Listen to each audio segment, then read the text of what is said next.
Fíjate bien en este cuadro. Hay algo inquietante en esto, ¿verdad? No es solo la mística luz de la luna, es el pigmento utilizado para crearlo. A causa de este pigmento, cientos de miles de personas perecerían más de 150 años después, y millones vivirían con el temor constante del fin del mundo. Todo porque William Turner, como muchos otros artistas, utilizó para sus pinturas sal de uranio, que luego se convertiría en un componente clave de las bombas atómicas. El reloj del juicio final fijado en 1947 muestra la hora faltando solo 90 segundos para la medianoche. Esto simboliza que estamos al borde de un apocalipsis. Incluso en el apogeo de la crisis de los misiles cubanos, las manecillas de este reloj marcaban 7 minutos para la medianoche. Y todo esto se debió a un diminuto dispositivo cuya creación se convirtió en el mayor avance científico del siglo XX. En este video descubrirás por qué los mejores científicos pensaban que la bomba atómica era imposible, qué artilugio infernal convirtió a la ojiva nuclear en el detonante, cuál es la fecha real de inicio de la Tercera Guerra Mundial, y por último, pero no menos importante, ¿cómo es que las armas nucleares se convirtieron en demonios fuera de control? Hace 100 años, crear armamento atómico parecía ciencia ficción. Las sales de uranio eran una sustancia bastante exótica a finales del siglo XIX, y una de las personas que experimentó con ellas fue el físico francés Henri Becquerel. El polvo de uranio amarillo hacía brillar esa placa fotográfica a pesar de haber estado mantenida en completa oscuridad. Este descubrimiento marcó el nacimiento de la radiactividad. Sin embargo, Ernest Rutherford, que ganó un premio Nobel por sus investigaciones sobre la desintegración de sustancias radiactivas, la consideraba demasiado caótica para aprovecharla como fuente de energía. Llegó a llamar de ilusos a quienes lo creían posible, y el propio Albert Einstein estuvo de acuerdo con Rutherford. Sin embargo, en 1938, dos físicos alemanes descubrieron que cuando se bombardea con neutrones, el uranio 235 se divide en partículas más pequeñas y libera neutrones adicionales, teóricamente capaces de iniciar una mayor desintegración y una reacción en cadena, que en última instancia podría liberar una enorme cantidad de energía. Pero los científicos ni siquiera habían empezado a imaginar cómo convertir la teoría en práctica. Con el estallido de la Segunda Guerra Mundial, Adolf Hitler exigió una superarma, lo que llevó a los principales físicos alemanes a embarcarse en experimentos nucleares. Después de enterarse de estos experimentos nucleares por sus colegas alemanes, Albert Einstein se convenció de la realidad de las bombas atómicas y escribió una carta al presidente Roosevelt instándolo a iniciar la investigación nuclear estadounidense. Sin embargo, la respuesta que recibió fue bastante tibia. Mientras tanto, los científicos alemanes ya estaban averiguando dónde obtener el isótopo esencial uranio 235. Verás, este isótopo constituía solo 0,7% en la naturaleza. Todo lo demás era el isótopo uranio 238, que no era apto para dividirse. Sin embargo, fue posible extraer el isótopo necesario mediante enriquecimiento, especialmente mediante el método de difusión térmica. Pero esto no produjo los resultados deseados después de un año de experimentación.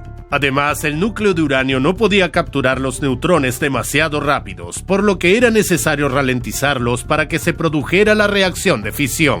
Los alemanes eligieron la ruta más pesada y cara: frenar con agua pesada que contiene deuterio, un isótopo del hidrógeno, en lugar de átomos de hidrógeno normales. El respetado físico alemán Walther Bothe propuso un método más asequible utilizando barras de grafito como moderador, pero los saboteadores británicos interrumpieron las rutas de suministro de agua pesada desde Noruega y finalmente destruyeron laboratorios alemanes con ataques aéreos. Además, el primer reactor nuclear alemán se quemó en 1942. En el momento de la rendición del Tercer Reich, sus científicos ni siquiera habían estado cerca de crear una bomba atómica. Mientras tanto, ya en 1940, el físico Glenn Seaborg, de la Universidad de California, mientras experimentaba con uranio-238, descubrió un nuevo elemento que también se descomponía al ser bombardeado con neutrones ralentizados, y era mucho más potente que el uranio. Llamaron al nuevo elemento plutonio. La única pregunta era, ¿cómo producir suficiente cantidad? Mientras tanto, en mayo de 1941, los físicos estadounidenses calcularon que se necesitarían al menos 5 años para producir suficiente uranio para la bomba. Esto fue a pesar de 3 años de experimento en los que ni siquiera pudieron iniciar una reacción en cadena en uranio. Crear el arma más poderosa parecía imposible. Pero todo cambió con la entrada de Estados Unidos en la Segunda Guerra Mundial en diciembre de 1941. Franklin Roosevelt finalmente tomó en serio la carta de Einstein y ordenó recursos sin precedentes para desarrollar la bomba atómica. Entonces, el demonio nuclear de la humanidad finalmente encontró su camino hacia el nacimiento. En los años siguientes, la teoría se convirtió en realidad. Para impresionar al mundo con la última arma antes del final de la Segunda Guerra Mundial, los dirigentes estadounidenses invirtieron más de $2.000 millones y reunió a los mejores científicos de todo el mundo, entre ellos 18 premios Nobel. El proyecto Manhattan era ultrasecreto y operaba bajo la dirección del ejército estadounidense. Para lograrlo, construyeron 2 plantas diferentes de enriquecimiento de uranio y el laboratorio principal en Los Álamos, que funcionaba como una ciudad autónoma. El general Leslie Groves dirigió el proyecto Manhattan y nombró a Robert Oppenheimer director científico. Los científicos tenían 2 tareas principales: recolectar una cantidad suficiente de uranio y plutonio y, por supuesto, descubrir cómo construir la bomba. Poco más de un año después de iniciado el trabajo, Enrico Fermi, uno de los físicos del proyecto, logró crear una reacción en cadena controlada, utilizando un reactor con un moderador de neutrones de grafito. Ese fue el primer aliento del futuro monstruo. Esto impulsó la producción del isótopo uranio-235, pero incluso el método más eficiente produjo apenas 3 gramos de uranio necesarios al día, cuando la masa crítica necesaria de la bomba era nada menos que 23 kilogramos. Planeaban ensamblarlo rápidamente usando el método del tipo pistola, básicamente disparando un trozo de uranio a otro para iniciar una reacción en cadena en la masa supercrítica combinada. Sin embargo, los experimentos revelaron que este método solo funcionaba con el uranio, no con el plutonio, que debía ensamblarse hasta obtener una masa crítica aún más rápida. Entonces, los físicos propusieron un método alternativo, el implosivo. En este método, el plutonio comprimido con un iniciador de neutrones en su interior estaba rodeado por un potente explosivo. Su detonación comprimiría rápida y poderosamente el plutonio, calentándolo e iniciando una reacción en cadena de fisión. Aunque para ese tiempo, calcular con precisión una explosión uniforme era bastante complejo sin las computadoras modernas, la bomba de plutonio seguía siendo la mejor opción, ya que solo se necesitaban 6 kilogramos de material en lugar de 23.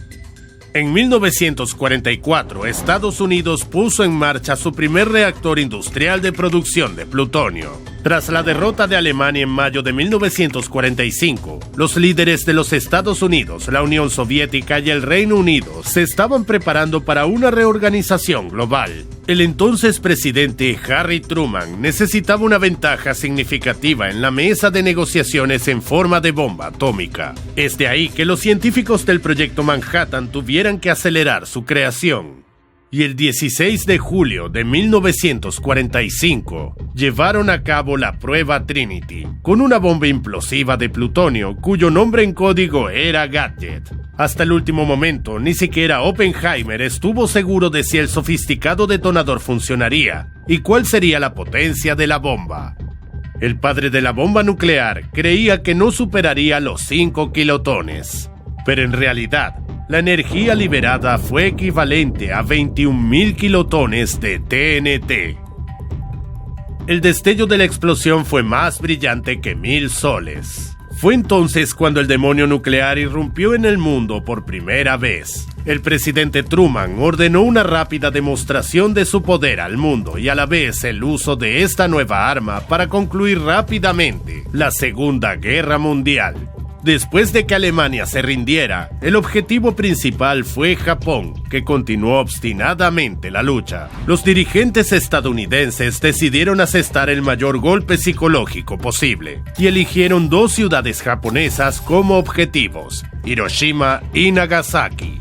El 6 de agosto de 1945, un bombardero estadounidense lanzó una bomba de uranio no probada llamada Little Boy sobre la ciudad de Hiroshima. A causa de la detonación y sus consecuencias, de una población de 350.000 habitantes, 140.000 perdieron la vida. El siguiente objetivo, Nagasaki, fue alcanzado 3 días después con una bomba de plutonio apodada Fat Man. La segunda explosión destruyó la mitad de la ciudad, una superficie de 56 kilómetros cuadrados. Inmediatamente murieron 73.000 personas de una población de 270.000. Otros 35.000 murieron más tarde a causa de las heridas y la radiación. Después de estos bombardeos, Japón se rindió porque nadie sabía cuántas bombas más había en el arsenal estadounidense. El mundo estaba aterrorizado por el poder mortífero de esta nueva arma, y muchos países la querían en su arsenal. A pesar de que Estados Unidos logró controlar la reacción en cadena, no pudieron controlar al demonio nuclear de la misma manera. Al emerger, el demonio nuclear comenzó a ganar fuerza y a conquistar nuevos países. Durante la serie de pruebas Crossroads, los estadounidenses se dieron cuenta de que la eficacia de las primeras bombas atómicas contra objetivos militares era insuficiente, ya que solo podían hundir 2 de los 95 barcos objetivos. Necesitaban hacer que las armas fueran más poderosas. Además, otro actor nuclear entró en escena. Los espías soviéticos vigilaron implacablemente el proyecto Manhattan, pero cuando el dictador Joseph Stalin vio la bomba atómica en acción, aceleró significativamente su desarrollo en la Unión Soviética. Utilizando datos robados, la Unión Soviética logró construir su propia planta de enriquecimiento de uranio en solo 1 año, similar al americano, y su propio reactor, que era gemelo del primer reactor en funcionamiento de Fermi. No es de extrañar que incluso la primera bomba nuclear era casi idéntica al Fat Man estadounidense lanzado sobre Nagasaki. Se probó por primera vez en 1949. Esto convirtió a la Unión Soviética en la segunda potencia nuclear del mundo. En solo 2 años, tenían 29 bombas de este tipo en su arsenal. Esto preocupó profundamente a Estados Unidos. Tenían que mantener su liderazgo, y para eso comenzaron a desarrollar una nueva bomba que el propio Oppenheimer llamó arma genocidio. Inicialmente, en las bombas atómicas comenzaron a utilizar el impulso termonuclear. Colocaron unos pocos gramos de isótopos de deuterio, o litio en plutonio, o uranio comprimido.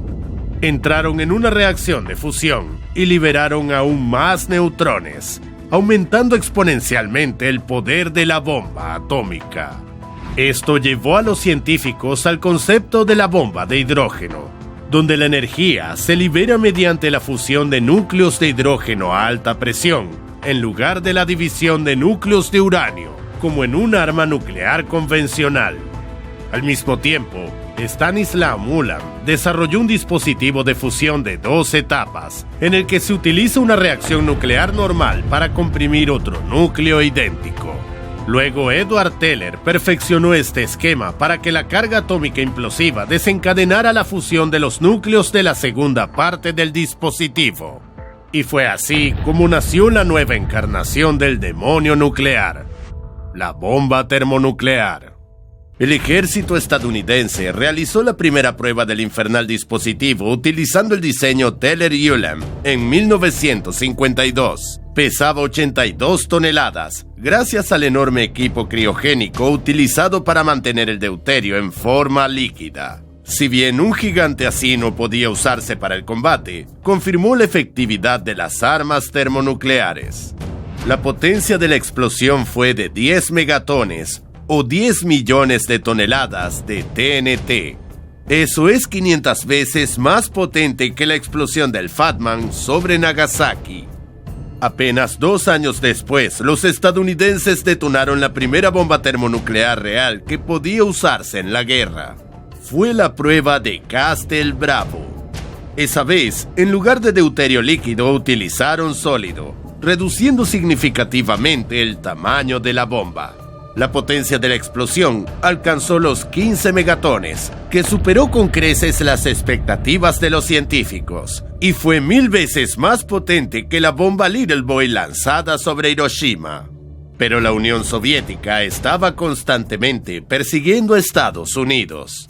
Un año después de la primera prueba termonuclear estadounidense, los soviéticos llevaron a cabo la suya propia y detonaron la bomba termonuclear, Layer Cake. Fue llamada así por su estructura en capas. Sin embargo, su potencia era mucho menor que la de las bombas estadounidenses, solo 400 kilotones. Pero poco después, los científicos soviéticos, utilizando el mecanismo Teller-Hewland, produjeron y probaron una bomba termonuclear completamente funcional. En respuesta a esto, en Estados Unidos comenzaron a considerar la posibilidad de crear una bomba aún más aterradora añadiendo cobalto. El cobalto conserva su radiactividad durante años, así que aparte de la horrible destrucción, una bomba así dejaría la zona afectada inhabitable durante décadas.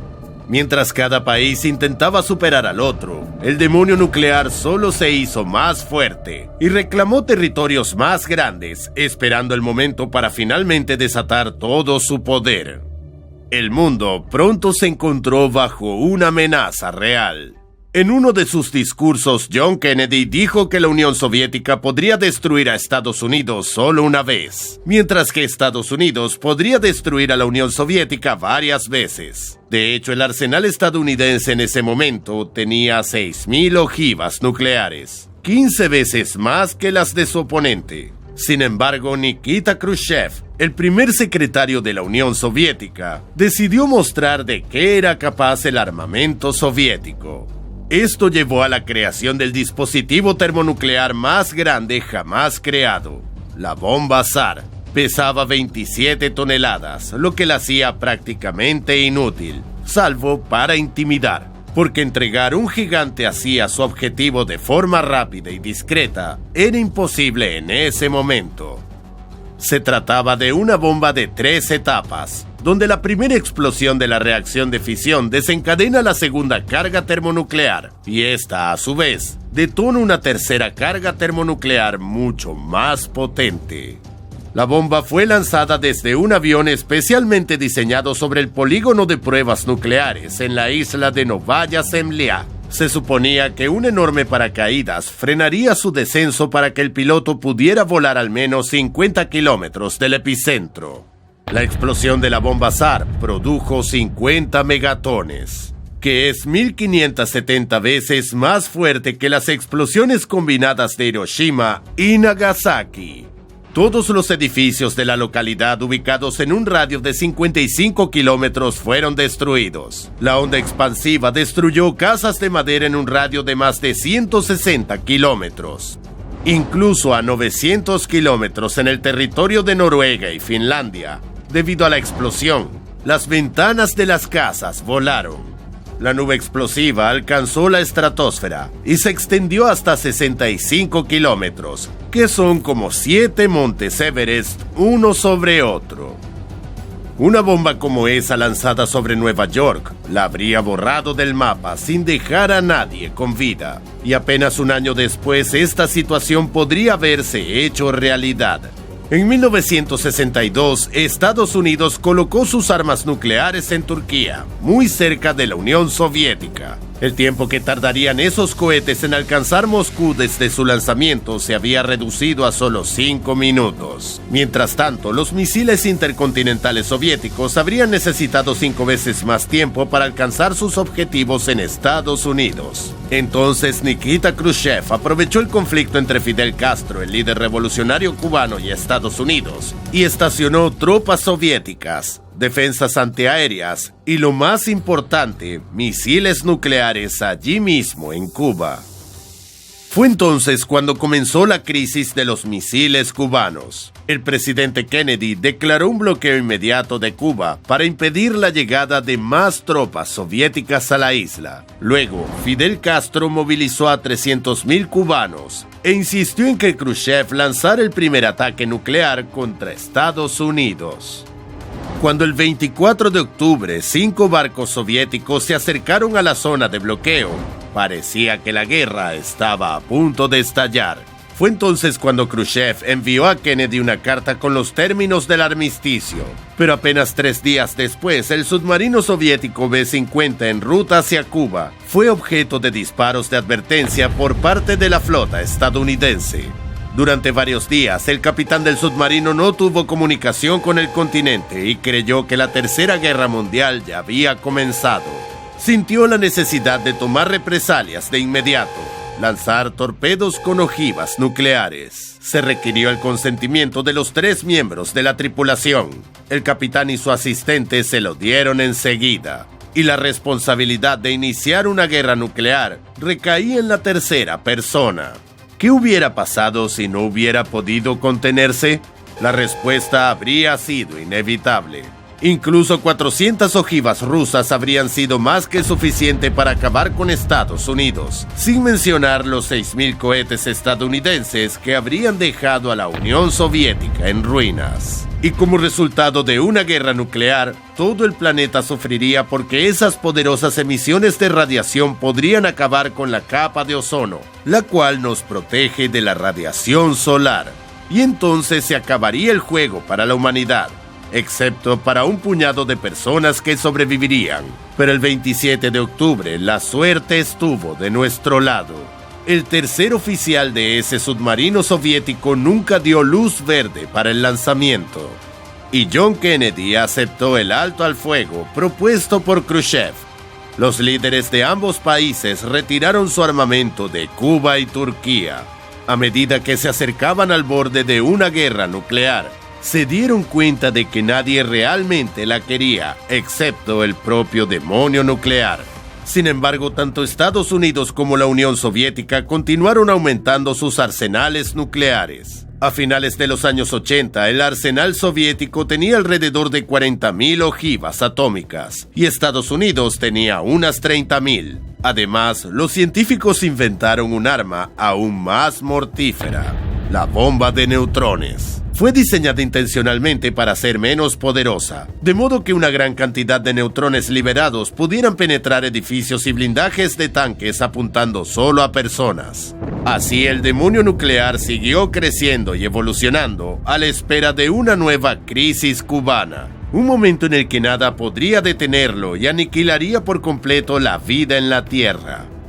Pero aún así, las carreras de armamentos nucleares terminaron en 1996 con un tratado para detener los ensayos de armas nucleares. Y en el año 2010, Rusia y Estados Unidos firmaron otro tratado para reducir sus arsenales nucleares a 1.550 ojivas y 700 sistemas vectores nucleares. Parecía que lo peor ya había quedado atrás. Pero desde el año 2022, el líder ruso Vladimir Putin ha amenazado repetidamente al mundo con el uso de armas nucleares debido a su fallida invasión a Ucrania. Y el 13 de septiembre del 2023 tuvo lugar una reunión entre Putin y el dictador norcoreano Kim Jong-un, quien también tiene su propio arsenal nuclear. Pero la colaboración de estas dos naciones nucleares totalitarias acercará aún más el reloj del juicio final a la medianoche. ¿Crees que el demonio nuclear puede atacar en nuestro tiempo?